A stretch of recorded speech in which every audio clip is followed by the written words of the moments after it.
فلا أقسم بمواقع النجوم وإنه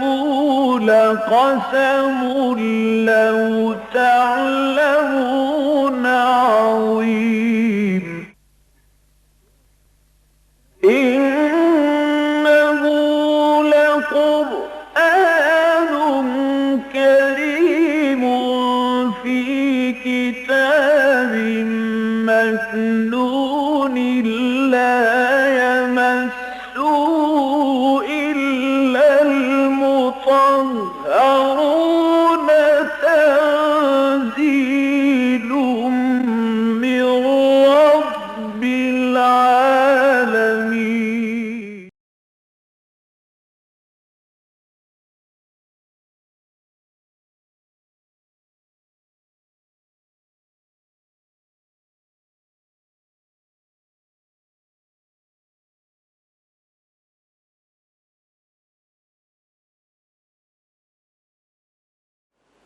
أعوذ بالله من الشيطان الرجيم بسم الله الرحمن الرحيم ولا تأكلوا مما لم يذكر اسم الله عليه وإنه لفسق وإن الشياطين ليوحون إلى أوليائهم ليجادلوكم وإن أطعتموهم إنكم لمشركون أومن كان ميتا فأحييناه وجعلنا له نورا يمشي به في الناس كمن مثله في الظلمات ليس بخارج منها كذلك زين للكافرين ما كانوا يعملون وكذلك جعلنا في كل قرية أكابر مجرميها ليمكروا فيها وما يمكرون إلا بأنفسهم وما يشعرون وإذا جاءتهم آية قالوا لن نؤمن حتى نؤتى مثل ما أوتي رسل الله أعلم حيث يجعل رسالته سيصيب الذين أجرموا صغار عند الله وعذاب شديد بما كانوا يمكرون فمن يرد الله أن يهديه يشرح صدره للإسلام ومن يرد أن يضله يجعل صدره ضيقا حرجا كأنما يصعد في السماء كذلك يجعل الله الرجس على الذين لا يؤمنون وهذا صراط ربك مستقيما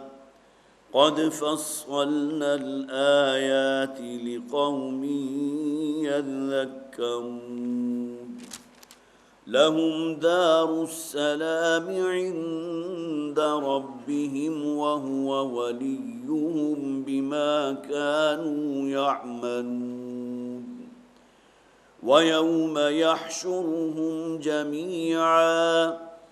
يا معشر الجن قد استكثرتم من الإنس وقال أولياؤهم من الإنس وقال أولياؤهم من الإنس ربنا استمتع بعضنا ببعض وبلغنا أجلنا الذي أجلت لنا قال النار مثواكم خالدين فيها إلا ما شاء الله إن ربك حكيم عليم وكذلك نولي بعض الظالمين بعضا بما كانوا يكسبون صدق الله العظيم رب اشرح لي صدري ويسر لي أمري واحلل عقدة من لساني يفقهوا قولي اللهم ألهمنا رشدنا واعذنا من شرور أنفسنا اللهم ألهمنا رشدنا واعذنا من شرور أنفسنا آمین یا رب العالمین۔ حضرات سورہ انعام کا 15واں رکوع، اس مکمل رکوع کی میں نے ابھی آپ کے سامنے تلاوت کی ہے، اور اس سے متصلاً قبل کی ایک آیت بھی۔ اس سورہ مبارکہ کے بارے میں یہ بات آپ حضرات کے خوب اچھی طرح علم میں ہے کہ اس کا زمانہ نزول ہجرت مدینہ سے متصلاً قبل کا ہے۔ گویا کہ نبی اکرم صلی اللہ علیہ وسلم کو اب محنت کرتے ہوئے، دعوت دیتے ہوئے ان لوگوں تک اللہ کا پیغام پہنچانے کے معاملے میں اتمام حجت ہو گیا۔ گویا کہ اب کوئی دلیل ایسی باقی نہیں رہی جو خواہ آفاقی نوعیت کی ہو، انفسی نوعیت کی ہو، کہ جس کو پیش کرنے کے بعد بھی امید ہو کہ ان میں سے کوئی شخص ایمان لے آئے گا۔ میں نے عرض کیا تھا کہ نبی اکرم صلی اللہ علیہ وسلم نے اہل مکہ والوں سے معلوم ہو کر اگر رخ کیا بھی تھا، ان سے مایوس ہو کر، تو طائف کا رخ کیا تھا، لیکن یہ کہ وہاں جو نتیجہ نکلا، تفصیلی حالات آپ حضرات میں سے اکثر کے علم میں ہیں کہ وہ معاملہ ہوا کہ نبی اکرم صلی اللہ علیہ وسلم کا پورا جسم مبارک جو ہے وہ لہو لہان ہوا ہے، آپ کے جسم سے خون رسنے لگا، اور تاں آ کے وہ اپنے آپ کی ٹانگوں اور پنڈلیوں سے ہوتا ہوا جوتے میں جا کر جم گیا، بڑی مشکل سے جوتے اتارے گئے۔ یہ معاملہ ہوا نبی اکرم صلی اللہ علیہ وسلم کا کہ جو محبوب رب العالمین بھی ہیں، رحمت للعالمین بھی ہیں، لیکن یہ کہ ان آیات کے نازل ہونے کے تقریباً 1.5 برس کے بعد ہجرت مدینہ کا واقعہ ہو گیا۔ اس سے متصلاً قبل جو تمہید بنی ہے اس ہجرت کے لیے، وہ بیعت عقبہ اولیٰ اور بیعت عقبہ ثانیہ تھی، جس میں ایک موقع پر، اولیٰ کے موقع پر 12 افراد حضور پر ایمان لائے، اور جب اگلے سال آئے ہیں تو 72 افراد آئے ہیں۔ گویا کہ ایک بہت بڑا، ایک جسے آپ کہیں گے کہ مدینہ کے رہنے والوں کے لیے ان کی ایمان قبول کرنے کے اعتبار سے ایک بہت بڑی ایک نوید تھی، بڑی خوشخبری تھی۔ اس کا نتیجہ یہ نکلا کہ یہاں مکے والے جو ہے وہ تو حضور کے خون کے پیاسے تھے صلی اللہ علیہ وسلم، اور اپنے تئیں انہوں نے وہ پوری طرح منصوبہ بندی کر لی تھی، اور آپ کو جو ہے وہ شہید کرنے کا ارادہ بھی کر لیا تھا۔ دارالندوہ میں جو ہے تمام وہ ان کی جو بھی کارروائی تھی اس کو بڑا عملی جامہ پہنانے کی جو ہے وہ شکل بھی ہو چکی تھی، لیکن یہ کہ ادھر دوسری طرف مدینہ جو تھا وہ آغوش و حضور کا منتظر تھا صلی اللہ علیہ وسلم، لہٰذا حضور جب مدینہ پہنچے ہیں تو وہاں بے تاج بادشاہ کی حیثیت سے آپ کا استقبال ہوا۔ پھر یہ کہ جو آیات ہم نے پچھلی مرتبہ پڑھی تھی ان کو پھر ذہن میں تازہ کر لیجئے، خاص طور پر اس حوالے سے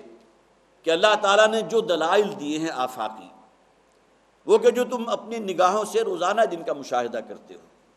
یہ کائنات ہے، یہ سورج کا طلوع ہونا ہے، وہ ڈیڈ سیڈ جو بالکل مردہ گٹھلی ہے یا بیج ہے اس سے ایک پودے کا نمودار ہونا ہے، اور پھر یہ کہ ایک پودے کے عوض تم 700 یا اس سے بھی زیادہ دانے جو ہے ایک دانہ بونے کے بعد اسے حاصل کر لیتے ہو۔ یہ تمام چیزیں وہ ہیں کہ جو گویا کہ تمہیں دعوت دے رہی ہیں اللہ پر ایمان کی، اللہ کی معرفت کو اپنے دل میں مزید یقین اور اس میں مزید ایقان پیدا کرنے کی۔ لیکن اس کے باوجود بھی اگر کوئی شخص آگے نہیں بڑھتا، اس کا دل جو ہے وہ ایمان اور توحید کی روشنی سے منور نہیں ہوتا، تو فرمایا گیا وَنُقَلِّبُ أَفْئِدَتَهُمْ وَأَبْصَارَهُمْ كَمَا لَمْ يُؤْمِنُوا بِهِ أَوَّلَ مَرَّةٍ۔ جب ایک مرتبہ حقیقت آشکار ہو گئی، دل نے گواہی دے دی کہ یہ بات جو محمد پیش کر رہے ہیں صلی اللہ علیہ وسلم یہ سچ ہے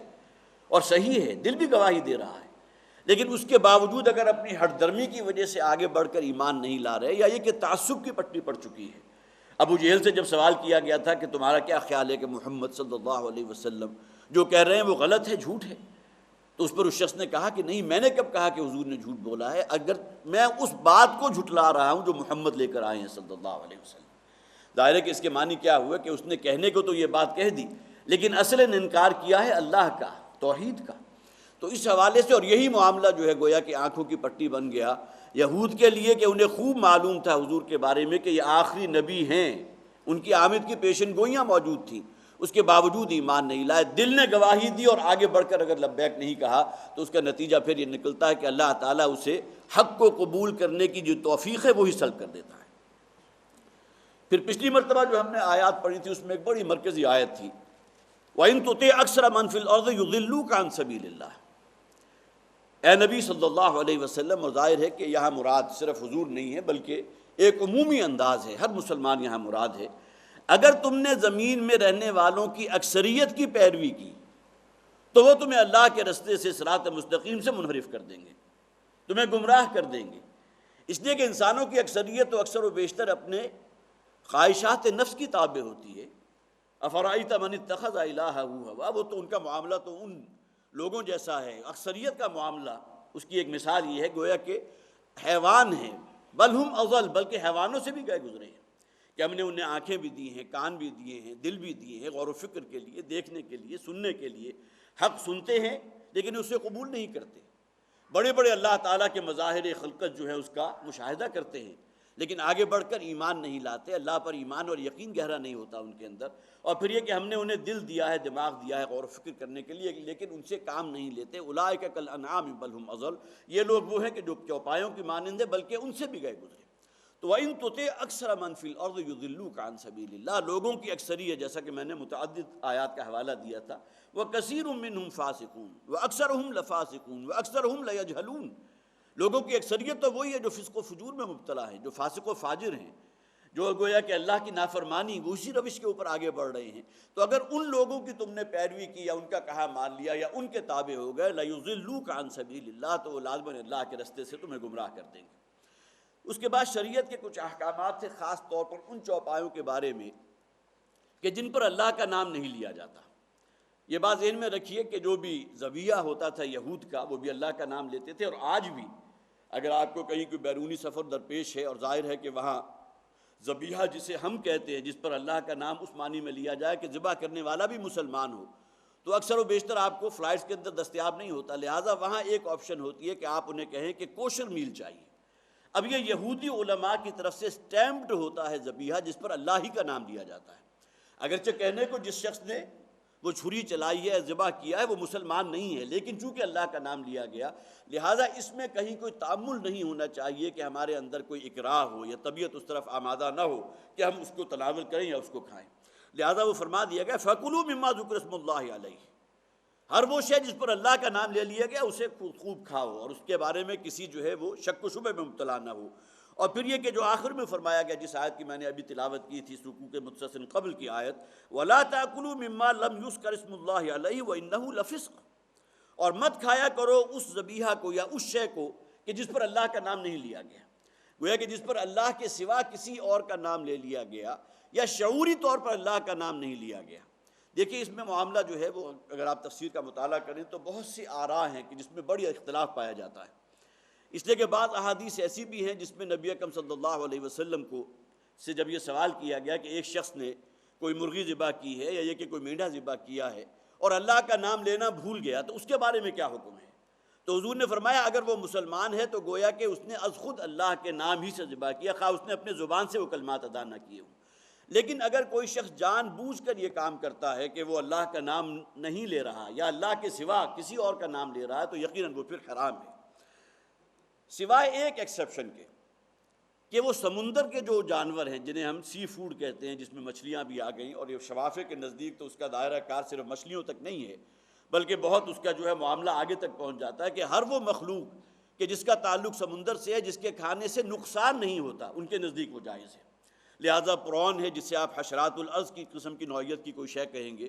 اگرچہ حشرات الارض کا تعلق تو ان حشرات سے ہوتا ہے جو زمین پر رینگنے والے ہیں، لیکن اگر آپ پرون کو دیکھیں، جھینگا، تو وہ بالکل اسی انداز میں ہے، لیکن یہ کہ وہ بہرحال بحری مخلوق ہے۔ شفافے کے نزدیک وہ بالکل جائز ہے، لیکن یہ کہ امام ابو حنیفہ رحمۃ اللہ علیہ کے نزدیک اس کا کھانا مکروہ کے درجے میں ہے۔ اسی طرح اور بہت سی چیزیں جن کی مثال دی جا سکتی ہے، لیکن سمندر کے جو جانور ہیں ان پر اللہ کا نام لینا یہ ایگزمپٹڈ ہے، گویا کہ ان کا معاملہ یہ نہیں ہوگا کہ اسے ذبح کیا جائے گا اور اس پر اللہ کا نام لیا جائے گا، بلکہ یہ کہ وہ اگر جو بھی سمندری حیات ہے، جو جانور ہے، اس کو اس پانی سے نکال دیا جائے اور وہ تڑپ تڑپ کر اگر وہ ختم ہو جائے تو یہی گویا کہ اس کا ذبح ہونے کے مترادف ہے۔ ہاں وہ شے کہ جو سمندر کی سطح پر تیر رہی ہے، مردہ مچھلی ہے یا کوئی اور جانور ہے جو مردہ ہے، تو اس کا گوشت کھانا گویا کہ پھر اسی درجے میں آ جائے گا کہ اس کی طبعی موت واقع ہوئی ہے۔ ایک وہ ہے کہ جس کو شکار کیا گیا۔ اسی طرح اس میں یہ اختلاف بھی ہے کہ اگر کوئی شخص شکار کر رہا ہے، ظاہر ہے کہ اہل عرب کے ہاں کتوں کے ذریعے شکار کرنا جو ہے وہ بہت ان کا مشغلہ بھی تھا، اور وہ خاص جو ہے وہ ہرن کا شکار یا اور اس طرح کے جانور جو ہیں کتوں کو اس کے لیے ٹرین کیا کرتے تھے،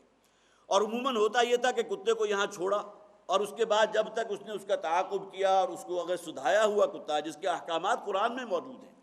اس لیے کہ شریعت کے معاملے میں جو ہے کہیں بھی اس معاملے میں وہ نہیں کہا گیا کہ ان اللہ لا یستحی ان یضرب مثلا ما بعودۃ فما فوقها، اللہ تعالیٰ کو اس میں کوئی حیا نہیں ہے کہ خواہ وہ مچھر کی مثال بیان کر دے یا اس سے بھی اگلی شے کی مثال بیان کر دے۔ لہذا تفصیلی احکام ان کے بارے میں بھی ہیں کہ کتوں کے ذریعے جو شکار کیا جائے گا تو اس میں کیا فقہی احکامات ہیں، تو اس کے بارے میں بھی ہمارے فقہا کی اکثریت جو ہے وہ اسی کی قائل ہے کہ کتے کو چھوڑتے ہوئے اگر اللہ کا نام لے لیا جائے اور آپ وہاں پہنچیں اور اس جانور میں سے کتے نے خود اپنے لیے کچھ نہ کھایا ہو، اس لیے کہ اگر ٹرینڈ ہے تو وہ اس کو گویا کہ مارنے کے بعد، اسے زخمی کرنے کے بعد وہ آپ کا انتظار کرے گا، اگر آپ پہنچ گئے اور وہ زندہ ہے تو اسے ذبح کر لیں گے، لیکن اگر اس وقت تک اس کا اتنا خون نکل چکا ہے کہ وہ مر گیا تو اس صورت میں گویا کہ پھر وہ کہ جو آپ نے اسے چھوڑتے ہوئے اللہ کا نام لیا تھا وہی کفایت کرے گا۔ اور اسی چیز کا اطلاق ہوگا تیر کے ذریعے شکار پر بھی اور اسی طرح بندوق کے ذریعے شکار پر بھی، بشرطے کہ خون بہہ جائے۔ اگر چوٹ لگنے کی وجہ سے، فرض کیجئے کہ بندوق آپ نے چلائی ہے اور وہ LG کی ہے، بڑا موٹا اس کے اندر جو ہے وہ گولی بھی ہے، اس کی چوٹ کی صدمے کی وجہ سے اگر وہ ہلاک ہو گیا اور آپ نے ادھر جا کر دیکھا تو وہاں کہیں کوئی خون کے اثرات نہیں ہیں تو وہ پھر حرام ہو جائے گا، لیکن اگر خون بہہ گیا ہے، اس میں زخم لگا ہے، تو آپ نے اگر اس لبلبی کو دباتے ہوئے یا تیر چھوڑتے ہوئے اللہ کا نام لے لیا تو یہ بھی کفایت کرے گا بعین ہی اسی طرح جس طرح کسی شے کو ذبح کرتے ہوئے اللہ کا نام لیا جاتا ہے۔ اور اس سے آگے کی بات یہ ہے کہ اللہ کا نام لینے کی اصل وجوہات ہیں کیا؟ سب سے پہلی بات تو یہ کہ اللہ کا نام لوگے تو اس میں تمہارے لیے برکت ہے، ظاہر ہے کہ بسم اللہ الرحمن الرحیم، یا یہ کہ وہ الفاظ کے جو آپ ذبح کرتے ہوئے اپنی زبان سے ادا کرتے ہیں، اس میں اللہ کا نام لیا، اس میں واقعتاً برکت ہے اور اس شے میں اللہ تعالیٰ آپ کے لیے برکت رکھ دے گا۔ دوسرا یہ کہ احترام جان ہے، آپ نے ایک جان کو ذبح کیا ہے، خواہ وہ اونٹ کی جان ہے، خواہ بھیڑ بکری کی جان ہے، خواہ گائے کی جان ہے، بیل کی جان ہے، اور احترام جان بھی ہمارے دین میں اس کو ملحوظ خاطر رکھا جاتا ہے۔ لہذا احترام جان میں بھی گویا کہ آپ ذبح کرتے ہوئے اس بات کا اعلان کر رہے ہیں اللہ کے حکم اور اللہ کی اجازت سے میں ذبح کر رہا ہوں، تو اس میں جہاں اللہ کی برکت شامل ہے وہیں احترام جان بھی شامل ہے، گویا کہ آپ نے اللہ کا نام لیا تو احترام جان کے بھائی اللہ کے اذن سے آپ نے اس کو جو ہے وہ ذبح کیا ہے۔ اور تیسرا یہ کہ اللہ کا نام لینے سے گویا کہ شرک کے تمام دروازے بند ہو گئے، اس لیے کہ امکان تو اس کا بھی موجود تھا نا کہ اللہ کے سوا کسی اور کا نام لے لیا جاتا ہے، کسی بزرگ کا کسی استھان پر گئے ہیں تو جو بھی صاحب قبر ہے اس کا نام لے لیا جاتا، کسی اور کی دہائی دی جاتی، تو گویا کہ ان تین جہات کے اعتبار سے اللہ کا نام لیتے ہوئے کسی جانور کو ذبح کرتے ہیں تو سب سے پہلے یہ کہ اس میں اللہ تعالیٰ کی طرف سے برکت پیدا ہوتی ہے، دوسرا یہ کہ احترام جان گویا کہ اللہ کی اجازت اور اللہ کے حکم سے آپ نے ذبح کیا ہے، اور تیسرے یہ کہ ہر نوع کے شرک کا دروازہ جو ہے وہ پھر اس سے منقطع ہو جاتا ہے۔ وَلَا تَأْكُلُوا مِمَّا لَمْ يُذْكَرِ اسْمُ اللَّهِ عَلَيْهِ وَإِنَّهُ لَفِسْقٌ، یقیناً یہ کھانا گناہ ہے۔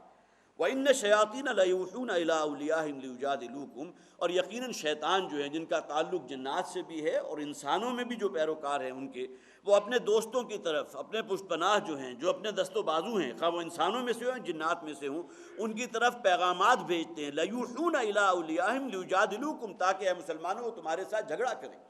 عبداللہ ابن عباس رضی اللہ تعالیٰ عنہ سے مروی ہوئی حدیث میں نے آپ کو سنائی تھی کہ جس میں حضرت عبداللہ ابن عباس فرماتے ہیں کہ یہودیوں کا ایک گروپ جو ہے وہ حضور کی خدمت میں حاضر ہوا اور بڑے ہی فلسفیانہ انداز میں ایک مقدمہ حضور کے سامنے رکھا کہ آپ کا دین عجیب ہے کہ جسے اللہ تعالیٰ مارے، جو اللہ کا ہلاک کیا ہوا ہے اسے تو تم حرام سمجھتے ہو، وہ تو نجس ہے، اور جسے انسان خود ہلاک کر دے، گویا کہ جسے ذبح کیا وہ تمہارے نزدیک جو ہے جائز ہے، حلال ہے۔ تو گویا کہ لِیُجَادِلُوکُمْ، یہ فقہی جو احکامات ہیں ان کے اندر مین میخ نکال کر ان کے اندر طرح طرح کے نکتے پیدا کر کے گویا کہ تمہارے ساتھ جو ہے جدال کرنا چاہتے ہیں، جھگڑا کرنا چاہتے ہیں۔ وَإِنْ أَطَعْتُمُوهُمْ إِنَّكُمْ لَمُشْرِكُونَ، اور اگر اے مسلمانوں تم نے ان کا کہا مان لیا یا ان کی باتوں میں آ گئے تو یقیناً تم بھی پھر مشرکین میں سے ہو جاؤ گے۔ أَوَمَنْ كَانَ مَيْتًا فَأَحْيَيْنَاهُ، بھلا وہ شخص کہ جو مردہ تھا تو اللہ تعالیٰ نے اسے زندہ کر دیا۔ یہاں تمام مفسرین کا اجماع ہے میتن سے مراد یہاں روحانی موت ہے۔ ایک شخص مشرک ہے، کافر ہے، یا روحانی طور پر اس کے اندر توحید اور نور توحید موجود نہیں ہے، یہ ہے میتہ۔ اومن کان میتن فاحییناہ، اور اللہ تعالیٰ نے اسے گویا کہ زندہ کر دیا ہے، اس میں وہ نور فطرت جو ہے وہ بھی جگمگا اٹھا، نور رسالت میں اس نے قبول کر لیا، آگے بڑھ کر ایمان لے آیا۔ فاحییناہ، پھر ہم نے اس کو زندہ کر دیا، اسے زندگی سے ہمکنار کر دیا۔ وَجَعَلْنَا لَهُ نُورًا يَمْشِي بِهِ فِي النَّاسِ، اور پھر یہ کہ ہم نے اسے وہ نور عطا کیا ہے، اس کو وہ روشنی دی ہے کہ جسے وہ لے کر لوگوں میں چل پھر رہا ہے۔ وہ یہ کہ نہ صرف یہ کہ اس نے اس نور سے اپنے باطن کو منور کیا، بلکہ اس شمع توحید کو، شمع قرآنی کو، یا اللہ تعالیٰ نے جو روشنی اسے دی ہے اسے لے کر اپنے معاشرے کو بھی منور کر رہا ہے۔ کمم مثلہ فی الظلمات لیس بخارج منہا، بھلا یہ شخص برابر ہو سکتا ہے اس شخص کے کہ جس کی مثال ایسے ہے، وہ شخص کے جو اندھیروں کے اندر ٹامک ٹوئیاں مار رہا ہے، لیسا بخارج منہا، اور اس میں سے قطعاً وہ نہیں نکل سکتا۔ جو اپنی خواہشات ہی کا بندہ ہے، زمینی خواہشات ہیں، حیوانی تقاضے ہیں، جبلتیں ہیں، انہی کے اندر اسیر ہے، اس دروازے سے گویا کہ اس سے وہ باہر نکلنے کو تیار نہیں۔ بھلا یہ دو شخص برابر ہو سکتے ہیں؟ ایک وہ شخص کہ جو پہلے اسی کیفیت میں تھا جس میں یہ دوسرا شخص ہے، لیکن اللہ تعالیٰ نے اسے اپنے دین کے لیے قبول فرما لیا، اس کے باطن کو جگمگا دیا، منور ہو گیا۔ اور پھر نہ صرف یہ بلکہ وہ اس نور کو ہاتھ میں، اس شمع کو، اس قندیل کو ہاتھ میں لے ہوئے اپنے معاشرے کو بھی منور کر رہا ہے، اس دین کی ہدایت لوگوں تک بھی پہنچا رہا ہے۔ بھلا یہ کیسے برابر ہو سکتا ہے اس شخص کی کہ جو اندھیروں میں پڑا ہوا ہے، ٹامک ٹوئیاں مار رہا ہے، کچھ اوہام ہیں، کچھ جو ہے وہم و اوہام کے اندر مبتلا ہو گیا ہے، کوئی فکر کے اعتبار سے کجی ہے، عقیدے کی گمراہیاں ہیں، لیسا بخارج منہا، کہ جس سے وہ نکلنے کو تیار نہیں، اس میں سے نہیں نکل رہا۔ یہ انداز جو ہے قرآن حکیم میں بہت سے مقامات پر سامنے آتا ہے کہ جہاں فرمایا گیا کہ ایک وہ شخص افمن یمشی مکبن علی وجہہ، بھلا وہ شخص جو اوندھے منہ زمین پر گھسٹ رہا ہے، معلوم ہوا کہ وہ اگر دیکھ بھی رہا ہے تو صرف زمین کی طرف، سر اس کا جھکا ہوا ہے اور گھسٹنے کے انداز میں آگے بڑھ رہا ہے۔ افمن یمشی مکبن علی وجہہ امن یمشی سویا علی صراط مستقیم، اور اس کے مقابلے میں دوسرا شخص وہ ہے جو کھڑا ہوا ہے اور ایک صراط مستقیم پر سیدھی اس کے سامنے منزل بھی سامنے ہے، اسے معلوم ہے کہ مجھے اللہ کی رضا حاصل کرنی ہے، اصل زندگی آخرت کی زندگی ہے، اس کے لیے محنت کر رہا ہے، اس کے لیے کوشش کر رہا ہے۔ یہ شخص ظاہر ہے کہ برابر نہیں ہو سکتا نہ دنیا کے اعتبار سے نہ آخرت کے اعتبار سے اس شخص کے کہ جو اوندھے منہ اپنی زمینی خواہشات ہی کے تحت، حیوانی جبلتوں کی تحت زمین پر گھسٹ رہا ہے۔ اور گویا کہ یہ انداز قرآن حکیم لوگوں کے سامنے رکھتا ہے۔ اسی طرح ایک اور مقام ہے جہاں مثال پیش کی گئی کہ بھلا ایک شخص کا تصور کرو کہ جو صرف ایک ہی آقا کا غلام ہے، اس کے مقابلے میں ایک وہ شخص کے جس کے کئی آقا ہیں، جس کی شراکت ہے، جسے کئی لوگوں نے مل کر جو ہے وہ خریدا ہے، اس کے مقابلے میں ایک شخص وہ ہے کہ جو صرف اپنے ایک آقا کا غلام ہے۔ ظاہر ہے کہ ان دونوں کے طرز زندگی میں، ان کے طرز بود و باش میں زمین و آسمان کا فرق ہوگا۔ ایک شخص کو صرف اپنے ایک ہی آقا کی مرضی کا خیال رکھنا ہے، اسی کے حکم کے تابع رہنا ہے۔ ایک دوسرا شخص وہ ہے کہ جو کئی آقاؤں کی مشترک ملکیت ہے، نتیجتاً اسے اس کو خوش رکھنا ہے تو ممکن ہے دوسرا ناراض ہو جائے، دوسرا کوئی حکم دے تو اس سے دوسرے کا حکم آڑے آ رہا ہو۔ تو یہ مثال کیوں دی؟ اس لیے کہ انسان اگر صرف ایک اللہ کا فرما بردار بن جائے، صرف ایک اللہ کی الوہیت کا قائل ہو جائے، صرف اسی کی غلامی میں اپنے آپ کو دے دے، تو اس شخص کا جو طرز زندگی ہوگا، اس کے اندر جو انشراح ہوگا، اس کے اندر جو کام کرنے میں جو ایک سبقت اور آگے بڑھنے کا جذبہ ہوگا، یقیناً اس کے مقابلے میں وہ شخص کے جس کے کئی آقا ہیں، یا یہ کہ اس نے کئی اپنے معبود قرار دے رکھے ہیں، کوئی جو ہے بارش کی دیوی الگ ہے، لکشمی دیوتا الگ ہے، نر اولاد دینے والا دیوتا الگ ہے، وہ کس کس کو خوش کرے گا؟ اس کے مقابلے میں وہ شخص جو صرف ایک اللہ کو پکارنے والا ہے، اپنی ہر احتیاج صرف ایک اللہ کے سامنے رکھتا ہے، ظاہر ہے کہ انسانی فطرت اور انسانی منطق اس بات کی گواہی دے گی کہ یقیناً وہ شخص کہیں بہتر ہے جو ایک آقا کا غلام ہو۔ یہی معاملہ گویا کہ مثال کے اعتبار سے یہاں رکھا گیا۔ افمن یمشی مکبن اومن کان میتا فاحییناہ وجعلنا له نورا یمشی بہ فی الناس۔ یہاں صاحب ابن کثیر جو ہے انہوں نے ایک بڑا پیارا نقطہ پیش کیا ہے، اور یقیناً ممکن ہے کہ اس کے اندر وزن بھی ہو، اگرچہ اور کسی تفسیر میں وہ موجود نہیں۔ وہ فرماتے ہیں کہ اس آیت میں اصلاً دو اشخاص کا ذکر ہے، اور یہ دو اشخاص وہ ہیں کہ جن کا ذکر آپ کو احادیث میں بھی مل جاتا ہے کہ حضور دعائیں کیا کرتے تھے کہ اے پروردگار عمر ابن خطاب یا عبر ابن حشام جو ابو جہل ہیں، ان دونوں میں سے کسی ایک کو اپنے دین کے لیے قبول فرما لے۔ تو گویا کہ یہ معاملہ اللہ تعالیٰ نے حضرت عمر رضی اللہ تعالیٰ عنہ کے حق میں قبول فرما لیا۔ تو فرماتے ہیں یہاں جو کہا گیا اومن کان میتن فاحییناہ وجعلنا لہ نورا یمشی بہ فی الناس، یہاں مراد حضرت عمر ہیں رضی اللہ تعالیٰ عنہ، کہ جن کی اسلام قبول کرنے سے پہلے کی زندگی اگر آپ سامنے رکھیں تو کوئی فرق نہیں تھا عمر میں اور ابو جہل میں، لیکن یہ کہ اسلام قبول کرنے کے بعد ان کی زندگی کا جو نقشہ تھا کہ نہ صرف خود انہوں نے اپنے آپ کو ایمان اور توحید کے نور سے منور کیا بلکہ اس روشنی کو لے کر، اور ظاہر ہے کہ حضرت عمر کی مثال آپ نے اس اعتبار سے سنی ہوگی کہ مسلمانوں نے علی الاعلان بیت اللہ میں نماز پڑھنے کی ابتدا کی حضرت عمر رضی اللہ تعالیٰ عنہ کے اسلام لانے کے بعد۔ اس کے معنی یہ نہیں کہ حضرت عمر سے پہلے کوئی اتنا بہادر اور جری شخص نہیں تھا، حضرت ابوبکر جو ہے وہ بہت بہادر تھے، اور خود حضرت عمر فرماتے ہیں کہ ان سے بڑھ کر شجاعت اور بہادری کے اندر کوئی نہیں، اس لیے کہ وہ شب کے جو غزوہ بدر کی شب تھی اور جھونپڑی کے باہر جو شخص وہاں چوکیداری کر رہا تھا، نگہبانی کر رہا تھا، ننگی تلوار ہاتھ میں لیے ہوئے، وہ ابو بکر تھے رضی اللہ تعالیٰ۔ گویا کہ ذاتی شجاعت جو ہے، اور ان کی یہی شجاعت تھی جو نبی اکرم صلی اللہ علیہ وسلم کے وصال کے بعد جو فتنہ ہوا تھا مانعین زکوٰۃ کا، اس میں سامنے آئی کہ انہوں نے کسی کی بات نہیں مانی، اور یہ الفاظ جو ہے وہ تاریخ میں کندہ ہیں کہ اگر کوئی شخص حضور کے زمانے میں اونٹ دیا کرتا تھا زکوٰۃ میں، اگر اونٹوں کا غلہ ہے اور ظاہر ہے کہ 10 اونٹوں کی تعداد یا جو بھی متعین ہے وہ تعداد پہنچ جائے تو ان میں سے ایک اونٹ جو ہے بطور زکوٰۃ نکالا جائے گا، تو اگر وہ اونٹ دیا کرتا تھا اور اونٹ کے ساتھ اس کے گلے میں باندھا ہوا پٹا جو ہے چمڑے کا کوئی قیمتی پٹا ہو وہ بھی دیا کرتا تھا، اور آج اگر وہ اونٹ دیتا ہے اور پٹا دینے سے انکار کرتا ہے تب بھی میں اس کے خلاف جہاد کروں گا۔ گویا کہ اس اعتبار سے حضرت ابوبکر صدیق رضی اللہ تعالیٰ عنہ ان کی ذاتی بہادری اور شجاعت بھی یقیناً بہت بڑی مثالیں ہمارے سامنے موجود ہیں مختلف واقعات کی شکل میں، لیکن حضرت عمر کا معاملہ یہ تھا کہ یہ بات جو ہے وہ تاریخ میں موجود ہے کہ حضرت عمر رضی اللہ تعالیٰ عنہ جب ایمان لائے تو ان کا وہ ایک دبدبہ تھا، ایک گویا کہ ان کا معاملہ وہ تھا، جاہ و جلال کی کیفیت تھی کہ ان کے بعد اب پھر کسی کو ہمت نہیں ہوئی کہ مسلمانوں کو بیت اللہ میں نماز ادا کرنے سے روک سکتا۔ تو اب وہ فرماتے ہیں کہ یہاں اصل میں 2 اشخاص مراد ہیں، اور وہ شخص کمم مثلہ فی الظلمات لیس بخارج منہا، کہ یہاں مراد جو ہے عمرو ابن حشام ابو جہل ہے کہ جس کی موت بھی پھر اسی اندھیرے میں ہوئی ہے اور وہ اسی طرح جہنم واصل ہوا۔ تو امن کان میتن فاحییناہ وجعلنا لہ نورا یمشی بہ فی الناس کمن مثلہ فی الظلمات لیس بخارج منہا کذالک زین للکافرین ما کانوا یعملون، اسی طرح ہم کافروں کے لیے ان کے اعمال بڑے مزین کر دیتے ہیں۔ بظاہر جو ہے وہ اپنے تئیں بڑے مطمئن ہوتے ہیں، لیکن یہ کہ ان کے وہ اعمال شیطان ان کے لیے بڑے مزین کر دیتا ہے۔ یہی معاملہ ان کے ہاں حرام و حلال کا تھا، تحلیل و تحریم کا تھا، اور ایسی چیزیں کہ جن کے بارے میں کہیں شرعی احکامات نہیں تھے انہوں نے اپنے لیے حرام قرار دے دی، اور جہاں ان چیزوں کو جنہیں شریعت نے حرام ٹھہرایا تھا، دین ابراہیمی میں حرام تھی، انہوں نے اپنے لیے جائز قرار دے دیا۔ وَكَذَلِكَ جَعَلْنَا فِي كُلِّ قَرْيَةٍ أَكَابِرَ مُجْرِمِيهَا لِيَمْكُرُوا فِيهَا، اور اسی طرح ہم نے بنا دیا ہے ہر بستی کے رہنے والوں کے لیے کہ ان میں بہت بڑے بڑے اکابر مجرمیہا کہ گناہ گاروں کے، مجرموں کے سردار ان میں موجود تھے، لیمکروا فیہا کہ وہاں وہ اپنے مکر و فریب کا جال بچھائیں۔ یہ معاملہ گویا کہ پہلے انبیاء کے ساتھ بھی ہوتا رہا، خود نبی اکرم صلی اللہ علیہ وسلم کے ساتھ بھی۔ ظاہر ہے کہ جب حضور دعوت پیش کر رہے ہیں تو اس معاشرے میں کیسے بڑے بڑے سردار اور روسا موجود تھے، اور کیسے ذہین لوگ تھے۔ بڑا وفد جو ہے حضور کی خدمت میں حاضر ہوا، بڑی بڑی لالچیں دی گئی ہیں، بہت کچھ کہا گیا کہ ہم آپ کو اپنا بادشاہ ماننے کو تیار ہیں، آپ کے قدموں میں جو ہے سونے اور چاندی کے ڈھیر لگانے کو تیار ہیں،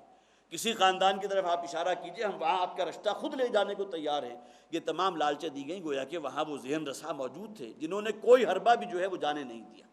اب یہ ان کا ذکر کیا گیا قرآن حکیم میں کہ اللہ کی سنت ہے، یہ مخالفین موجود ہوتے ہیں، جیسا کہ پچھلی آیات میں بھی ہم پڑھ چکے، یہ شیاطین میں سے بھی ہیں اور پھر انسانوں میں سے بھی جو ان کے متبعین ہو جاتے ہیں، جو ان کے پیروکار بن جاتے ہیں۔ یہاں جعلنا کے معنی مولانا اصلاحی نے لیے ہیں امہلنا، کہ اسی طرح ہم معاملہ جو ہے تمہیل کر دیتے ہیں، ڈھیل دے دیتے ہیں ہر قریے کی، ہر بستی کے بڑے بڑے مجرموں کو، بڑے سرداروں کو، کہ وہ جو چاہتے ہوں کر لیں، جس قسم کا مکر و فریب چاہتے ہوں، جو پلاننگ کرنا چاہتے ہوں، جو ریشہ دیوانی کرنا چاہتے ہوں ہمارے نبی صلی اللہ علیہ وسلم کے خلاف، وہ کر لیں۔ وما یمکرون الا بانفسہم وما یشعرون، اور وہ نہیں مکر کرتے یا ہیلی اور بہانے کرتے اور مکر و فریب کرتے مگر وہ ان کی اپنی جان پر ہی ہوتا ہے۔ گویا کہ اکثر و بیشتر ان کی جو بھی تدابیر تھی وہ الٹی بھی پڑ گئی۔ خاص طور پر وہ واقعہ آپ کے علم میں ہے کہ جب کہ انہوں نے پورے جو ہے پلاننگ کے ساتھ حضور کو شہید کرنے کا جو ہے وہ منصوبہ بنا لیا تھا،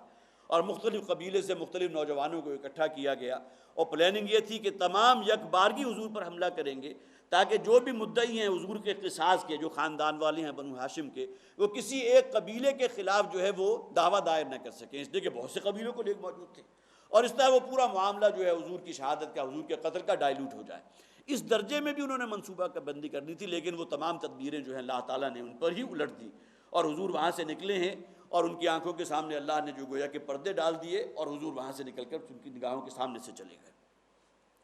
تو وما یمکرون الا بانفسہم وما یشعرون، اور جو کچھ بھی وہ مکر کر رہے ہیں، جو فریب کے جال بن رہے ہیں، وہ اپنے ہی جانوں کے خلاف، گویا کہ اس دنیا میں تو اللہ تعالیٰ ان کی تدبیروں کو الٹ رہا ہے،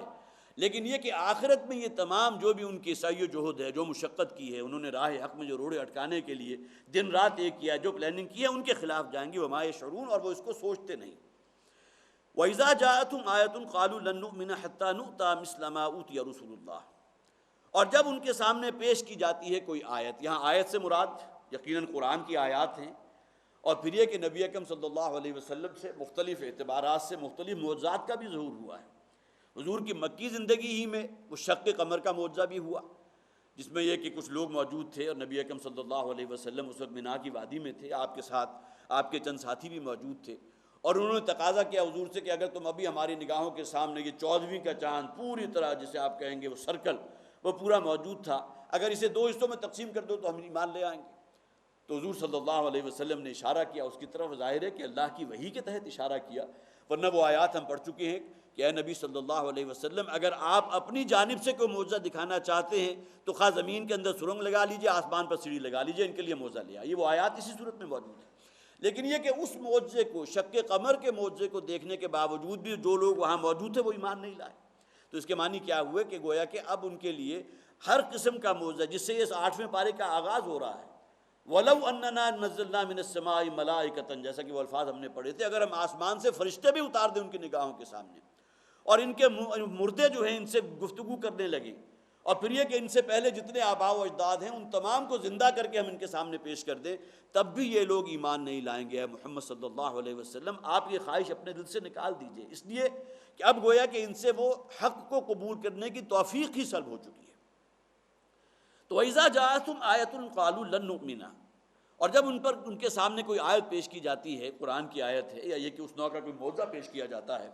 تو کہتے ہیں لن نؤمن حتی نؤتی مثل ما اوتی رسول اللہ، کہ ہم تو ایمان ہرگز نہیں لائیں گے، ہم مومن نہیں ہوں گے جب تک کہ ہمیں بھی وہی کچھ نہ دیا جائے یا وہی کچھ نہ دکھلا دیا جائے، مثل ما اوتی رسول اللہ، وہ چیزیں جو اللہ تعالیٰ نے پہلے رسولوں کو دی تھی، ان کی مثال کے، ان کے ہم وزن اگر معجزے ہمارے سامنے پیش کیے جائیں تو شاید ہم ایمان لے آئیں، لیکن جیسا کہ میں نے عرض کیا، شق قمر کا معجزہ بھی اس پر گواہ ہے کہ وہ ایمان نہیں لائے۔ اللہ اعلم حیث یجعل رسالتہ، اللہ تعالیٰ کو تو خوب معلوم ہے کہ اسے اپنی رسالت کہاں رکھنی ہے، گویا کہ اپنی رسالت کے منصب کے لیے اللہ تعالیٰ نے کس کو منتخب کرنا ہے وہ اللہ کی حکمت ہے۔ یا گویا کہ ایک اعتبار سے اب حضور جب ہجرت فرما کے مدینہ تشریف لے جانے والے ہیں تو وہاں یہودیوں سے جو اب معاملہ ہوگا مڈبھیڑ کا، تو ان کے لیے پیشگی یہ بات کہہ دی گئی کہ اگر ان کا یہ اعتراض ہے کہ بنی اسرائیل کی بجائے بنی اسماعیل میں آخر نبوت کا ظہور کیوں ہو گیا، اس لیے کہ حضرت عیسیٰ سے لے کر اور حضرت آپ یہ چلے جائیے حضرت موسیٰ بھی اسی میں ہے، حضرت یعقوب تک یہ جو سلسلہ ہے جس میں سینکڑوں ممکن ہے ہزاروں نبی آئے ہوں، ان تمام کا تعلق بنی اسرائیل کے خاندان سے تھا، حضرت یعقوب کی اولاد میں سے تھے، جبکہ حضرت اسماعیل علیہ السلام کی اولاد جو ہے وہ آگے اس میں نرینہ اولاد میں کوئی نبوت نہیں ہوئی، تا آگے اسی نسل میں آگے پھر محمد رسول اللہ صلی اللہ علیہ وسلم کی بعثت ہوئی۔ تو گویا کہ اس اعتبار سے ان کی طرف سے ایک جو بہت بڑا اعتراض سامنے آنے والا ہے اس کی یہی بے عقلی کر دی گئی کہ اللہ کو یہ فیصلہ کرنا ہے، اللہ تعالیٰ خوب جانتا ہے، گویا کہ یہ تاج رسالت اللہ نے کس کے سر پر رکھنا ہے، کس کو اس کے لیے منتخب کر لیا ہے۔ اس اعتبار سے گویا کہ ان کو یہود کو پیشگی اس بات کا جواب دے دیا گیا جو اعتراض ان کی طرف سے ہونے والا ہے، اور دوسری طرف ان لوگوں کا اعتراض جو وہاں کے مکہ کے رہنے والے تھے، اور ان کی طرف سے اعتراض آتا تھا کہ آخر یہاں بڑے بڑے ذہین لوگ موجود تھے، بڑے رؤوسا میں سے تھے، ایسے جو خاندانی تھے، بڑے حسب نسب والے تھے، جن کا تعلق سرداروں کے خاندان سے تھا، ان میں سے اللہ کو کوئی نہیں ملا اپنے آخری نبوت اور رسالت کے لیے، ایک در یتیم کو کہ جس کی اس دنیا میں پیدائش سے پہلے ہی اس کے والد کا سایہ جو ہے سر سے اٹھ چکا تھا، اور وہ عرب کا جو جاہلانہ ماحول تھا اس میں گویا کہ کسی شخص کے لیے یہ بات گویا کہ خاصی اسے ڈیگریڈ کرنے والی تھی کہ وہ جب اس دنیا میں آیا تو اس کی ولادت سے پہلے وہ یتیم تھا، تو ایک در یتیم کو اللہ نے اپنی جو ہے وہ اس رسالت کے لیے منتخب کر لیا، تو یہ بات ان لوگوں کی سمجھ میں نہیں آتی تھی۔ تو گویا کہ دو اعتبارات سے یہاں نفی کر دی گئی، ایک طرف یہودیوں کو جس کی طرف اب حضور کو ہجرت فرما کے مدینہ تشریف لے جانا ہے، ان کے اعتراض کا جواب بھی ہے، اور پھر یہ کہ مکہ کے رہنے والے بھی جو اعتراض کیا کرتے تھے کہ ہمارے یہاں بہت بڑے بڑے لوگ موجود تھے، بڑے ذہین، بڑے دانا۔ ابو سفیان بھی تھا جو یقیناً بڑا دانا انسان تھا اور اس کا تعلق سرداروں میں سے بھی تھا، بڑے مال و دولت والے صاحب ثروت لوگ موجود تھے، ان کی بجائے اللہ نے در یتیم کو جو منتخب کیا ہے، تو گویا کہ یہ ان کا اعتراض تھا۔ اللہ اعلم حیث یجعل رسالتہ، اللہ تعالیٰ کو خوب معلوم ہے،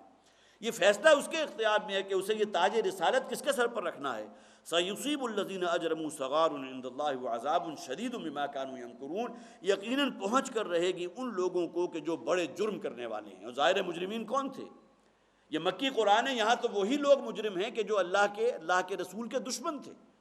جو خوب جن کا دل، اگرچہ بعض ان میں سے بہت سے ایسے تھے جن کی مثال یہ ہے کہ دل گواہی دے چکا تھا کہ جو بات محمد پیش کر رہے ہیں صلی اللہ علیہ وسلم صحیح،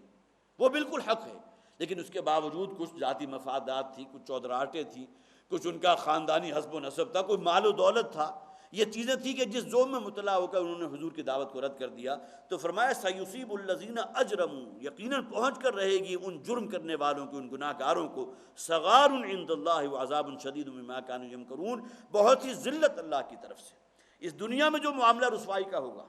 ابو لہب کا جو حشر اسی دنیا میں ہوا، جس طرح وہ موت اس پر آئی ہے، اور جس طرح اس کی اپنی حقیقی اولاد نے جس طرح کسی ایک متعفن کتے کی لاش کو جو ہے وہ لکڑی کے ذریعے گھسیٹ کر کسی گڑھے کے اندر جو ہے وہ دبا دیا جاتا ہے، یہ معاملہ ابو لہب کے ساتھ اسی دنیا میں ہوا۔ اور یہی وہ شخص تھا کہ جس کی ظاہر ہے کہ ذاتی کینہ اور حضور کے ساتھ جو نفرت کا معاملہ تھا، نہ صرف یہ شخص خود بلکہ اس کی بیوی ام جمیل،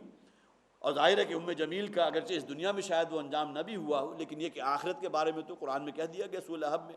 کہ اپنے جو جہنم کا ایندھن یہ خود اپنے گلے کے اندر ایک رسی پڑی ہوگی، حبل من مسد، کھجور کی کھال کی رسی کے جس کے ذریعے وہ اس ایندھن کو ڈھوئے گی۔ تو یہ دو کردار جو ہیں یہ تو گویا کہ نگاہوں کے سامنے ہیں۔ اور ابو جہل کے جسے حضور نے بھی فرمایا تھا ھذا فرعون ھذہ الامہ، یہ تو اس امت کا فرعون ہے،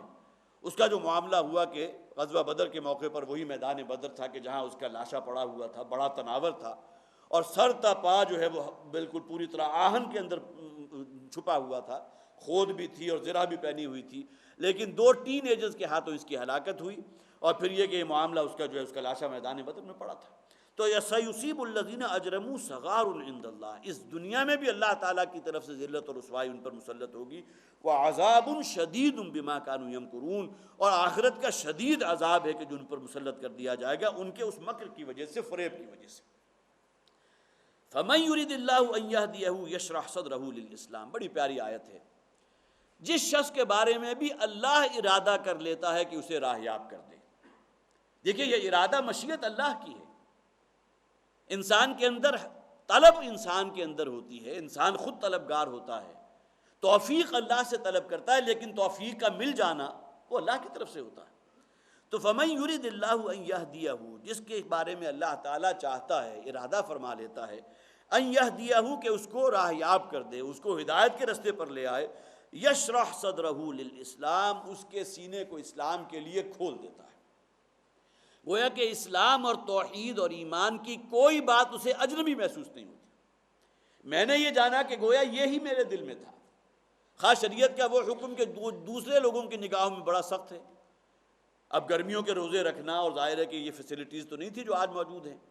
دوسروں کو نگاہوں میں بہت سخت ہوگا، لیکن جو شخص اس سے گزر رہا ہے اللہ تعالیٰ اس کے لیے آسانی پیدا فرما دیتا ہے، اور نہ صرف آسانی بلکہ اسے ایسا باطنی اطمینان ملتا ہے، وہ انشراح اور سکون ملتا ہے کہ جو دوسروں کے لیے اگرچہ اسے لوگوں کی نگاہوں کے سامنے ایذا پہنچائی جا رہی ہے، تنگ کیا جا رہا ہے، وہ تکلیف محسوس بھی کر رہا ہے، لیکن باطنی صدر اور باطنی جو اطمینان اور انشراح صدر اسے حاصل ہے، اس کی بنیاد پر گویا کہ اسے کوئی شے بھی اجنبی محسوس نہیں ہوتی۔ جیسا کہ وہ حدیث موجود ہے کہ حضور نے فرمایا فطوبى للغرباء بدا الاسلام غریبا وسيعود كما بدا فطوبى للغرباء، اسلام کا جو آغاز ہوا تھا وہ حالت اجنبیت میں ہوا تھا، لوگوں کے لیے اجنبی تھا، لوگوں کو اس کے لیے گویا کہ اسے ہضم کرنا، اسے قبول کرنا بڑا مشکل تھا، لیکن یہ کہ بہرحال جن لوگوں نے اس زمانے میں اسلام کا ساتھ دیا ہے، بدا الاسلام غریبا وسیعود کما بدا، اور پھر یہ کہ عنقریب وہ زمانہ آئے گا کہ یہ اسی طرح اجنبی ہو جائے گا لوگوں کے لیے جیسا کہ پہلے زمانے میں اجنبی تھا۔ فطوبی للغرباء، تو جو لوگ اس حالت اجنبیت میں بھی اسلام اور ایمان کے دامن کو ہاتھ سے نہیں چھوڑتے، اس کے ساتھ چمٹے رہتے ہیں، شاعر کا احترام کرنے والے ہیں، اسلامی احکامات پر عمل کرنے والے ہیں، تو فطوبی للغرباء، اللہ تعالیٰ کے رسول کی طرف سے ان کے لیے خوشخبری ہے۔ اس دنیا میں بھی گویا کہ اللہ تعالیٰ انہوں نے باطنی شرح صدر عطا فرماتا ہے، باطنی اطمینان عطا فرماتا ہے، اور آخرت میں تو یقیناً ان کے لیے بہترین وعدہ ہے جو اللہ کی طرف سے ہے۔ تو فَمَن يُرِدِ اللَّهُ أَن يَهْدِيَهُ يَشْرَحْ صَدْرَهُ لِلْإِسْلام، جس شخص کے بارے میں بھی اللہ ارادہ فرما دیتا ہے ہدایت کا، ہدایت کے رستے پر اسے گامزن کرنا مطلوب ہوتا ہے، تو پھر اسلام کا کوئی حکم اسے اپنے لیے جبر لیے ہوئے نظر نہیں آتا، کوئی اپنے لیے اجنبیت محسوس نہیں ہوتی، بلکہ اس اسلام کا ہر حکم گویا کہ آغوش ہوا وہ اس کا منتظر ہوتا ہے۔ وَمَن يُرِدْ أَن يُضِلَّهُ يَجْعَلْ صَدْرَهُ ضَيِّقًا، اور جس شخص کے بارے میں اللہ ارادہ فرما دیتا ہے کہ اسے گمراہ کرنا ہے، بظاہر ترجمہ تو یہ ہے، لیکن گویا کہ یہاں مراد یہ ہے جو شخص خود گمراہی کا تو عزم کرتا ہے، ارادہ کرتا ہے، طلبگار گمراہی کا ہے، حق اور باطل دونوں چیزیں اس کے سامنے موجود تھی، اس نے اپنی آزاد مرضی سے اس رستے کا انتخاب کیا ہے جو گمراہی کا رستہ تھا، تو فرمایا ان یضلہ یجعل صدرہ ضیقا، تو اللہ تعالیٰ اس کے دل میں گھٹن پیدا کر دیتا ہے، تنگی پیدا کر دیتا ہے اس کے سینے میں، حرجن، اور وہ تنگی ایسی ہوتی ہے گویا کہ کانٹوں بھرا ہوا سینہ، کانما یصعد فی السماء، گویا کہ وہ چڑھائی آسمان میں بہت سخت اور بہت ہی کٹھن چڑھائی چڑھ رہا۔ اب یہ باطنی کیفیت ہے اس شخص کی کہ جو اللہ پر ایمان لانے والا ہے، اللہ پر یقین رکھنے والا ہے، اس کے اوپر بڑے سے بڑی مصیبت اور حادثہ بھی آتا ہے تو وہ سمجھتا ہے اللہ تعالیٰ مجھے آزما رہا ہے، اور اس کے اندر کہیں باطنی اضطراب پیدا نہیں ہوتا۔ اس کے مقابلے میں وہ شخص کہ جسے مادی اعتبار سے چھوٹا سا نقصان بھی پہنچ گیا، اب جو وہ واویلا کر رہا ہے، جو آج نالا و شیون ہے، جو آہ و بکا ہے، انتقامی جذبات ہیں، غصہ ہے دوسرے کے خلاف، یہ نہ کرتا تو یوں نہ ہوتا، وہ اگر یوں کر دیتا تو آج مجھے یہ دن نہ دیکھنا پڑتا، اب یہ اس کی نفسیاتی کیفیت ہے۔ اس کے مقابلے میں وہ شخص جسے معلوم ہے ما اصاب من مصیبت الا باذن اللہ، کوئی شے اللہ کے اذن کے بغیر واقع ہو ہی نہیں سکتی، خواہ وہ کوئی خوشی کی کیفیت ہو، خواہ کوئی پریشانی کا مصیبت کا معاملہ ہو، بیماری ہو، حادثہ ہو، کوئی نقصان ہو، اللہ کے اذن کے بغیر تو نہیں۔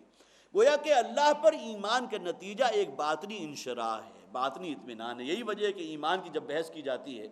تو اس کا نقطہ معراج کیا ہے؟ راضی برضائے رب، اللہ کی رضا پر راضی رہنا۔ وَأُفَوِّضُ أَمْرِي إِلَى اللَّهِ، میں نے تو اپنا معاملہ اللہ کے اختیار میں دے دیا، اللہ کے سامنے ڈال دیا، جو اللہ تعالیٰ میرے لیے فیصلہ کرے گا یقیناً وہ میرے لیے بہتر ہوگا۔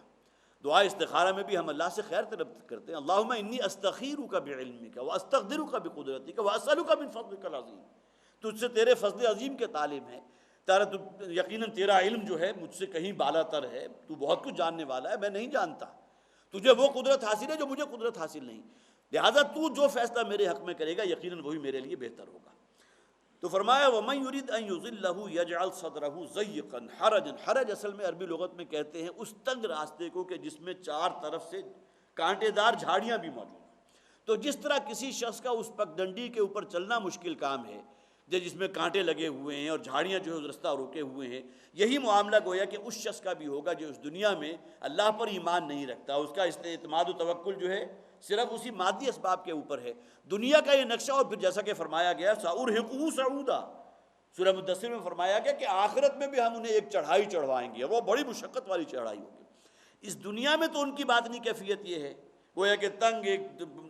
وہ رستہ ہے، پگڈنڈی ہے جس میں کانٹے اگے ہوئے ہیں اور بڑی مشکل سے وہ اپنا سفر کر رہا ہے، کأنما یصعد فی السماء، ہانپ رہا ہے، بڑی کٹھن کے ساتھ جو ہے وہ رستہ طے کر رہا ہے۔ کذالک یجعل اللہ الرجس علی الذین لا یؤمنون، یہ معاملہ ہوتا ہے اللہ تعالیٰ ان لوگوں کے اوپر، پھر شیطان، رجس سے مراد یہاں اکثر و بیشتر کے نزدیک یہاں شیطان ہے۔ حضرت عبداللہ ابن عباس رضی اللہ تعالیٰ عنہ سے مروی بھی ایک روایت موجود ہے کہ انہوں نے یہاں فرمایا یجعل اللہ الرجس، یعنی اللہ تعالیٰ ان پر شیطان مسلط کر دیتا ہے، جو اپنی خواہشات ہی کے بندے ہیں، اپنی نفس پرستی میں مبتلا ہیں، یہی دنیاوی جو بھی مادی اسباب ہیں صرف انہی کی حد تک ان کا جو ہے معاملہ ہے کہ وہاں اس سے آپ نکل کر باہر جو ہے کچھ کو سوچنے کو تیار نہیں ہے، نہ آخرت کی خبر ہے، تو گویا کہ اللہ تعالیٰ نے ان پر شیطان کو مسلط کر دیا۔ کذالک یجعل اللہ الرجس علی الذین لا یؤمنون، ان لوگوں کے اوپر اللہ تعالیٰ، پھر شیطان یقیناً نجاست ہے، ناپاکی ہے، رزق کے اصل معنی جو ہے وہ تو یقیناً ناپاکی اور نجاست کے ہیں، لیکن حضرت عبداللہ ابن عباس رضی اللہ تعالیٰ نے فرمایا کہ یہاں مراد جو ہے شیطان ہے، کہ ایسے لوگوں پر پھر اللہ تعالیٰ شیطان کو مسلط کر دیتا ہے۔ وَهَذَا صِرَاطُ رَبِّكَ مُسْتَقِيمًا، اب یہاں گویا کہ وہی بات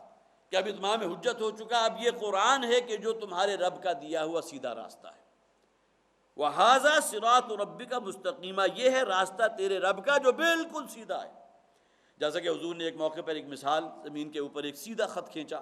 اور آڑے ترچے اور کئی خطوط کھینچے، اور پھر حضور نے فرمایا سیدھا رستہ جو ہے یہ صراط مستقیم ہے، اور یہ مختلف رستے ہیں جو انسان اختیار کرتا ہے۔ کوئی خواہشات نفس کی بندگی کر رہا ہے، کہ روپے پیسے کی بندگی کر رہا ہے، کسی کے اندر وہ شہوت کا جذبہ اتنا ہے کہ اسی کے اندر جو ہے مبتلا اندھا دھند آگے بھاگا چلا جا رہا ہے، پھر کہیں ایک اسٹیک پر پہنچتا ہے تو خیال آتا ہے کہ میں تو غلط رستے پر آ گیا، لہٰذا واپس مڑتا ہے، لیکن پھر اپنی اسی اندھی خواہشات کا اتباع جو ہے اس کے اندر پھر اس صراط مستقیم کو کراس کرتا ہوا دوسری انتہا کو پہنچ جاتا ہے۔ تو ارد گرد یہ جو پگڈنڈیاں اسے کراس کر رہی ہیں، یہ وہ ہے جن پر انسانوں کی عظیم اکثریت چل رہی ہے، اور ایک وہ صراط مستقیم ہے جس پر یقیناً وہی لوگ چلنے والے ہیں جو اللہ پر اور اللہ کے رسول پر ایمان رکھتے ہیں۔ وَهَذَا صِرَاطُ رَبِّكَ مُسْتَقِيمًا، یہ ہے قرآن کا دیا ہوا راستہ۔ یہی صراط مستقیم ہے نا کہ جو ہم میں سے ہر شخص نماز کی ہر رکعت میں اللہ سے طالب ہے، اهدنا الصراط المستقیم، وہ کہ اللہ تعالیٰ سے مانگنے والی اگر کوئی شے ہے تو وہ ہدایت اور صراط مستقیم ہے، ورنہ یہ کہ انسان جو ہے پھر اس کا معاملہ تو وہی ہو جائے گا کہ اولئک کالانعام بل هم اضل، صرف اپنی خواہشات نفس کی بندگی کے اندر مبتلا ہو کر رہ جائے گا۔ قد فصلنا الآیات لقوم یذکرون، اسی طرح ہم نے ان لوگوں کے لیے جو واقعتاً نصیحت حاصل کرنا چاہتے ہیں، کچھ تذکر کرنا چاہتے ہیں، کوئی عبرت حاصل کرنا چاہتے ہیں، سبق حاصل کرنا چاہتے ہیں، اس قرآن کی آیات کو بڑی تفصیل سے کھول کر بیان کر دیا۔ اور ظاہر ہے کہ یہی آیات قرآنیہ ہیں کہ جو اصل میں ایمان کا منبع اور سرچشمہ ہے۔ وَإِذَا تُلِيَتْ عَلَيْهِمْ آيَاتُهُ زَادَتْهُمْ ایمانا، جب اللہ تعالیٰ کی آیات ان پر تلاوت کی جاتی ہیں تو ان کے ایمان میں اضافہ ہوتا ہے، ایمان کے بڑھوتری، ایمان میں اگر اضافہ جو درکار ہے تو اس کا یقیناً سب سے اعلیٰ ترین ذریعہ اللہ تعالیٰ کا کلام ہے، یہ کلام اللہ ہے۔ لَهُمْ دَارُ السَّلَامِ عِنْدَ رَبِّهِمْ، ان لوگوں کے لیے ہے سلامتی کا گھر ان کے رب کے پاس۔ یہاں سلامتی کے گھر سے مراد جنت۔ ظاہر ہے کہ جو لوگ اللہ کے دیے ہوئے صراط مستقیم پر اس حق کے رستے کے اوپر گامزن رہیں گے، اللہ تعالیٰ کا وعدہ صرف انہی لوگوں کے ساتھ ہے کامیابی اور فوز و فلاح کا۔ یقیناً یہی وہ لوگ ہیں، ذالک هو الفوز العظیم، سب سے بڑی کامیابی، اصل کامیابی۔ اس دنیا میں تو کامیابی کے ہمارے اپنے معیارات ہیں، لیکن آخرت کے کامیابی کے جو حقیقی زندگی ہے یہ دار السلام ہے، وہ امن اور سلامتی کا گھر ہے۔ اگرچہ اس دنیا میں بھی ان لوگوں کو وہی کیفیت میسر آ جاتی ہے، جیسا کہ فرمایا گیا کسی ایک تابعی کا قول ہے، ان جنتی معی، میری جنت تو میرے ساتھ ہے۔ اس دنیا میں بھی گویا کہ بڑی سے بڑی تکلیف بھی اگر مجھے پہنچائی گئی تو اس میں بھی میرے اندر جو اطمینان اور انشراح اور اس تکلیف سے جو میں لذت حاصل کرتا ہوں، جو مجھے خوشی حاصل ہوتی ہے، باطنی اطمینان حاصل ہوتا ہے۔ ممکن ہے کہ دیکھنے والے یہ سمجھ رہے ہوں کہ بڑا ٹارچر کیا جا رہا ہے، لیکن یہ کہ اللہ تعالیٰ اس دن کی اس شخص کے دل کے اندر جو اطمینان پیدا فرما دیتا ہے، ان جنتی معی، اسے تعبیر کیا جا رہا ہے وہ سلامتی کا گھر تو آخرت کا وہ جنت تو ہے ہی، لیکن اس دنیا میں بھی اللہ تعالیٰ ان لوگوں کے لیے اس دنیا کو جنت بنا دیتا ہے۔ اس کے بالکل آپ سمجھیں گے مفہوم مخالف ہے وہ حدیث کہ جس میں حضور نے فرمایا الدنیا سجن المؤمن و جنت الکافر، یہ دنیا جو ہے کافر کے لیے جنت بنا دی جاتی ہے۔ گویا کہ جنت کی وہ نعمتیں کہ جو اہل ایمان کے لیے مؤخر قرار دے دی گئیں، اس دنیا میں تو عمل کرو، سعی و جہد کرو، محنت کرو، کوشش کرو، اپنے آپ کو اللہ کا فرما بردار بناؤ، اس صراط مستقیم پر گامزن رہو، اور پھر سب سے بڑھ کر یہ کہ اس دین کو قائم کرنے کی عملی جد و جہد بھی کرو، اس لیے کہ یہ دین صرف اپنی انفرادی زندگی میں کوئی انقلاب پیدا کرنے کے لیے تو نہیں آیا، یہ تو اپنا غلبہ چاہتا ہے، لیکون الدین کلہ للہ، تاکہ کل کا کل نظام جو ہے روئے ارضی کا وہ اللہ کے تابع ہو جائے، اللہ کے تابع فرمان ہو جائے۔ تو گویا کہ اس دنیا کے اندر بھی اللہ تعالیٰ جو ہے ان لوگوں کے لیے وہ جنت کا سا مزہ پیدا کر دیتا ہے، اور اگر ان کی سعی و جہد جو ہے وہ کامیاب ہو جاتی ہے۔ دور خلفائے راشدین کا اگر آپ زمانہ اپنے ذہن میں لائیں تو جو خوشحالی تھی، جس طرح کا لوگ زکوٰۃ کا مال لیے ہوئے پھرتے تھے اور اس کو قبول کرنے والا کوئی نہیں ہوتا تھا، اور اس وقت جو ہے پھر بہرحال وہ کیفیت تھی کہ اس دنیا میں انسان جو ہے گویا کہ دنیا میں بھی تمام نعمتیں اللہ تعالیٰ نے انہیں عطا فرما دی، لیکن کافر گویا کہ جنت کی وہ نعمتیں کہ جن کا وعدہ اہل ایمان کے ساتھ اللہ کا ہے، اس دنیا میں بھی اپنے نفس پرستی کی وجہ سے، حرام خوری کی وجہ سے ان آسائشوں اور سہولیات اس دنیا میں حاصل کر لیتا ہے۔ تو الدنیا سجن المؤمن و جنت الکافر، کسی کافر کے لیے تو یہ جنت کی مانند ہے، عیش و آرام ہے، اور اس میں جو ہے آگے سے آگے جو ہے انسان آسائشوں کی طلب میں اور اپنی جو بھی کسل مندی ہے، جو کچھ بھی ہے اس میں آگے سے آگے بڑھتا چلا جا رہا ہے۔ ظاہر ہے کہ جہاں آسائشیں ہوں گی وہاں کسل بھی پیدا ہو جائے گا، اور یہ ایک وشس سرکل جو ہے جس کے اندر انسان مبتلا ہو جاتا ہے۔ اس کے مقابلے میں وہ الدنیا سجن المومن، مومن کے لیے قید خانہ ہے، یہاں جگہ جگہ رکاوٹیں ہیں، فلاں سے حرام ہے، فلاں سے ناجائز ہے، اور وہ اپنے خواہشات نفس کو روکے رکھتا ہے۔ وَأَمَّا مَنْ خَافَ مَقَامَ رَبِّهِ وَنَهَى النَّفْسَ عَنِ الْهَوَىٰ، گویا کہ یہ نفس کا جو بے لگام گھوڑا ہے اس کو قابو میں رکھنا کتنا مشقت والا کام ہے۔ تو کسی مومن کے لیے تو یہ دنیا واقعتاً ایک قید خانے کی مانند ہے، لیکن کسی کافر کے لیے یہاں وہ گویا کہ وہ تمام آسائشیں، سہولتیں اپنی جو ہے وہ رزق کے اندر حرام شامل کر کے، اور فرض کیجئے کہ کسی اللہ تعالیٰ نے کسی کو رزق و حلال بھی دیا ہے اور اس دنیا میں بھی اللہ نے اسے نعمتوں سے نوازا ہے، تو ذالک فضل اللہ یؤتیہ من یشاء، یہ اللہ تعالیٰ کا فضل ہے۔ لیکن جتنا اللہ تعالیٰ نے جس کو جتنا زیادہ دیا اتنا ہی معاملہ اس کا آزمائش اور امتحان کا کٹھن تر ہو جاتا ہے، اس لیے کہ اگر کم ہوگا تو گویا کہ اس کے اندر ایک قناعت بھی پیدا ہوگی، اور پھر یہ کہ اللہ سے اور اللہ کے ساتھ ایک تعلق اس کا مضبوط ہوگا۔ لیکن جتنا دنیاوی ساز و سامان زیادہ ہوگا اس کے لیے غفلت میں مبتلا ہونے کا امکان اتنا ہی بڑھ جاتا ہے، گویا کہ یہ روپیہ پیسہ اس کے لیے بہت بڑا امتحان بن جائے گا۔ اس حوالے سے اللہ تعالیٰ نے جس کو کم دیا ہے جو صرف اس کے گزارے کے لیے کافی ہے، جس کے لیے گویا کہ جیسے کہ حضور نے فرمایا جو شخص اس دنیا میں سر چھپانے کے لیے ایک جھونپڑی، جسم و جان کا تعلق برقرار رکھنے کے لیے جو غذا حاصل ہو سکتی ہے کم سے کم قوت لا یموت، اور پھر یہ کہ اپنی عزت و عصمت کی حفاظت کے لیے ایک بیوی، یہ تین چیزیں ہیں جو حضور نے فرمایا کسی انسان کا اس دنیا سے جو حق اس نے وصول کر سکتا ہے وہ کر لیا۔ اس سے زائد کی جو تمام چیزیں ہیں وہ گویا کہ اس سے آگے کی باتیں ہیں، اور اس میں انسان کے اندر جو ہے پھر گویا کہ ہوس بھی اور طمع بھی اور لالچ بھی، اس کا کوئی اینڈ نہیں ہوتا، انسان آگے سے آگے بڑھتا چلا جاتا ہے۔ تو لہم دار السلام عند ربہم، ان کے لیے تو ان کے رب کے پاس ہے وہ سلامتی کا گھر، وہ جنت، وہو ولیہم بما کانوا یعملون، اور یقیناً ان کا رب جو ہے وہی ان کا پشت پناہ بھی ہے، وہی ان کا مددگار بھی ہے۔ نحن اولیاؤکم فی الحیات الدنیا وفی الآخرہ، اس دنیا بھی اللہ تعالیٰ ولی ہے، اللہ تعالیٰ پشت پناہ ہے، لیکن کن لوگوں کا؟ ان الذین قالوا ربنا اللہ ثم استقاموا، وہ لوگ کہ جو اللہ تعالیٰ کی وحدانیت پر جم گئے، پھر گویا کہ اللہ کی اطاعت اور فرما برداری میں اپنے آپ کو دے دیا، اور اس کے بعد پھر اور کوئی بڑی سے بڑی لالچ اور بڑے سے بڑا مفاد جو ہے ان کے اس پائے بات کے اندر کوئی لغزش پیدا نہ کر سکا، ثم استقاموا،